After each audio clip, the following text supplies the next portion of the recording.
Hello students. आज का हमारा टॉपिक है, बिल्कुल नया टॉपिक है, elementary transformation. Purely fourth chapter भी आपकी ट्रांसफॉर्मेशन के ऊपर डिपेंड करेगा। एलिमेंट्री ट्रांसफॉर्मेशन दो टाइप की है, रो ट्रांसफॉर्मेशन और एक है कॉलम ट्रांसफॉर्मेशन। हम इसमें इस ट्रांसफॉर्मेशन से किसी मैट्रिक्स का इनवर्स निकालना सीखेंगे। इसके अंदर तीन ऑपरेशन है, तीन रो के और तीन ही कॉलम के। हम इनको या तो रो वाइज ही करेंगे या कॉलम वाइज। स्पेशली हम एक दूसरे को इंट्रोड्यूस नहीं कर सकते, कुछ स्टेप में रो पे लगा दे कुछ कॉलम में, लेकिन जब हम फोर्थ चैप्टर डिटरमिनेट करेंगे उस टाइम हम इनको साथ में दोनों को भी यूज कर सकते हैं अपनी जरूरत के अकॉर्डिंग। अब आप पढ़िए, आपको जैसे कोई मैट्रिक्स दी हुई है ए 3 2 1 4। इसके अंदर मैं सारे ऑपरेशन को एप्लीकेबल करूंगा। पहला है इंटरचेंज ऑफ रोज, यानी दो रो को आपस में इंटरचेंज कर सकते हैं हम, कोई फर्क नहीं पड़ेगा। जैसे आर मैंने लिख दिया, इसी में लिख दिया मैंने R1 चेंजेस टू R2, तो इसमें मैट्रिक्स क्या बन जाएगी? दो मैट्रिक्स में पहली रो और दूसरी रो इंटरचेंज होगी, मतलब पहली रो दूसरी बनेगी, दूसरी पहली, यानी क्या बन गई मैट्रिक्स 1 4 3। तो कोई फर्क नहीं पड़ता, एक ही बात होती है, ठीक है। दूसरा multiplication of a row by any constant. भाई किसी रो से मल्टीप्लाई कर देना किसी कांस्टेंट से, या फिर डिवाइड कर देना, तब भी कोई फर्क नहीं पड़ेगा। जैसे इसमें मैंने कर दिया R1 changes to 5 time of R1, भाई मैंने कर दिया पहली रो को 5 से गुणा कर दो, या फिर मैंने ऐसे कर दिया R2 changes to 1/5 time of R2। भाई दूसरी रो को, अलग अलग ऑपरेशन है। जैसे इस ये एप्लीकेबल करूंगा तो ये मैट्रिक्स क्या बन जाएगी मेरे पास? पहली रो को 5 से गुणा कर दी मैंने, यानी क्या बन गई 15, और ये क्या बन गई 10, 1 और 4। अगर ये ऑपरेशन एप्लीकेबल करता हूं तो मैट्रिक्स क्या बन जाती है? इसमें क्या मतलब क्या है? बस दूसरी रो को 5 से डिवाइड कर दिया, पहली रो के अंदर कोई फर्क नहीं पड़ेगा, इसको 5 से डिवाइड कर दिया, यानी 1/5 4/, यह दूसरा ऑपरेशन। पहला हो गया इंटरचेंज ऑफ रो, दूसरा हो गया मल्टीप्लिकेशन और division by any non zero constant, के की वैल्यू जीरो नहीं होनी चाहिए। तीसरा ऑपरेशन है इन दोनों का कॉम्बिनेशन। तीसरा ऑपरेशन है जैसे मैंने Ri changes to Ri plus k time of Rj।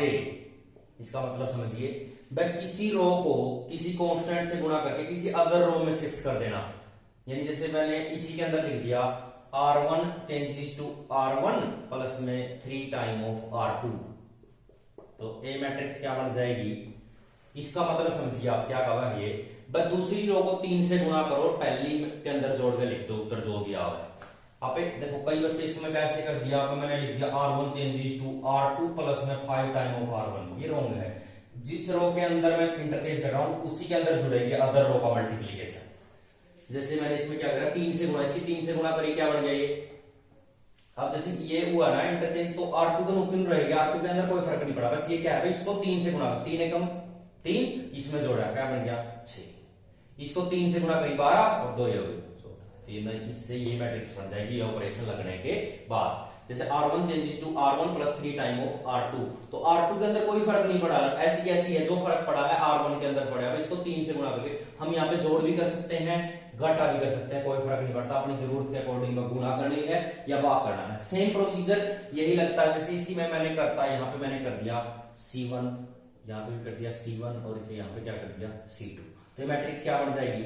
इसका मतलब है बस दूसरे कॉलम को 2 से गुणा करके इसमें जोड़ा, इसमें 3 से गुणा करी, 3 6 और 3 9, और इसमें 3 से गुणा करी 4 3 12 और 13, और दूसरा कॉलम। तो हम रो वाइज भी कर सकते हैं, कॉलम वाइज भी, लेकिन ऑपरेशन हम एक ही लगाएंगे। ये तीनों ऑपरेशन लगाने के बाद अब हम सीखेंगे इनवर्स निकालना। क्या सीखेंगे? Inverse of A matrix.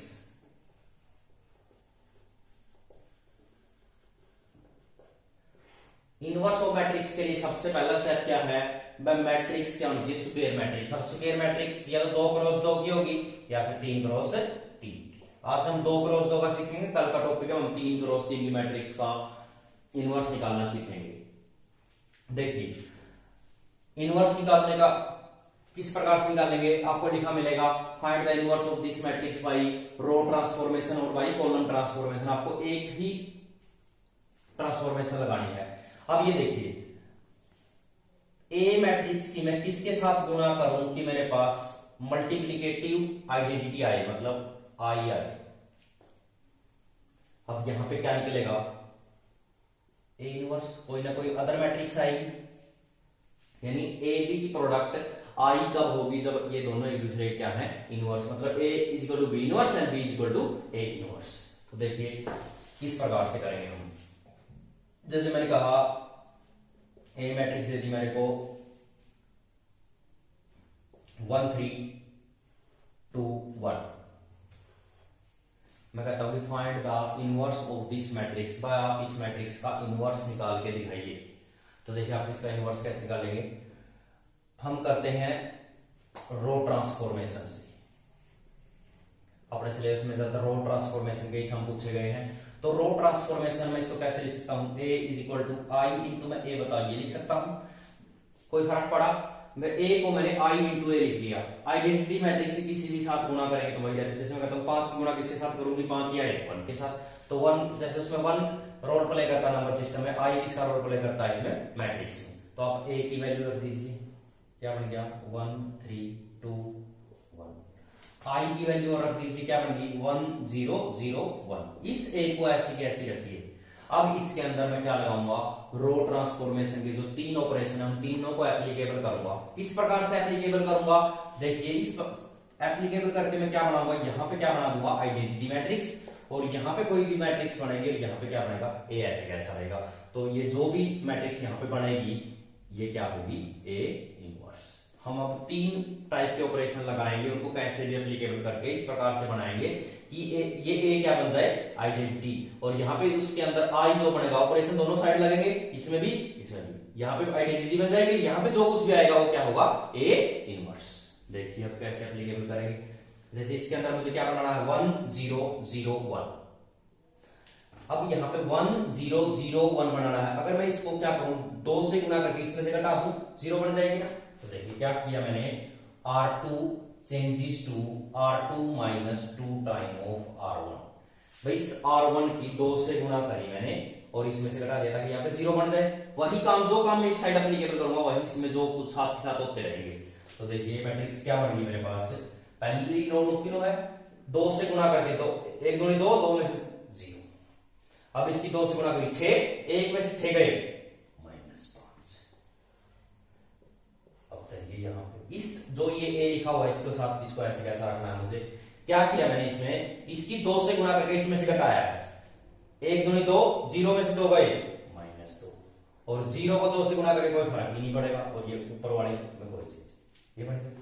अब मेरे पास 2 एलिमेंट तो अपनी जगह पे आ गए हैं, 1 और यहाँ पे 0। मुझे यहाँ पे भी 0 चाहिए और यहाँ पे 1 चाहिए। यहाँ पे 1 बढ़ा सकता हूं मैं, क्या करूं -5 से डिवाइड कर दूं। मैंने क्या किया, R2 changes to R2 divide में -5। इस R2 रो को मैंने 5 से डिवाइड -5 से डिवाइड कर दिया। देखिए कैसे क्या बन गया, ये पहली रो मुक्ति में पहली में कोई फर्क नहीं पड़ा, इसको 5 से डिवाइड कीजिए -5 से, यहाँ पे 0 ही रहेगा। -5 से डिवाइड, माइनस से माइनस कट गया, 5 से 5 कट गया, क्या आ गया विच इज इक्वल टू, अब इस साइड आ जाइए, इस पहली रो मुमकिन है 1 -5 से डिवाइड, माइनस से माइनस कितना बन गया 2/5। ये क्या बन गया -1/5। आपने बस और कुछ नहीं करना है। इसने कहा कि -5 से डिवाइड कीजिए, तो इसको -5 से करें -2/5, और इसको -5 से डिवाइड करेंगे -1/5। ठीक है, देखिए अपना कुछ हद तक सम 3 एलिमेंट आ गए हैं। बनाना क्या था मैं 1 0 0 1, ये तीनों चीज आ गई। अब ये रह गया, अब मैं क्या करूं, इसको 3 से गुणा करके इसमें जोड़ दूं या घटा दूं, घटा देते हैं, क्योंकि इसमें 3 से गुणा करके इसमें घटाएंगे कोई फर्क नहीं पड़ेगा, इसमें 3 से गुणा करने पर इसमें घटाने पर अपना काम चल जाएगा। यानी तीसरा ऑपरेशन क्या बन गया मेरे पास, R1 changes to R1 minus 3 time of R2। R2 जो दूसरी रो है उसको 3 से गुणा कर दीजिए और इसमें से घटा दीजिए। तो देखिए ये करने के बाद मेरे पास क्या बच गया,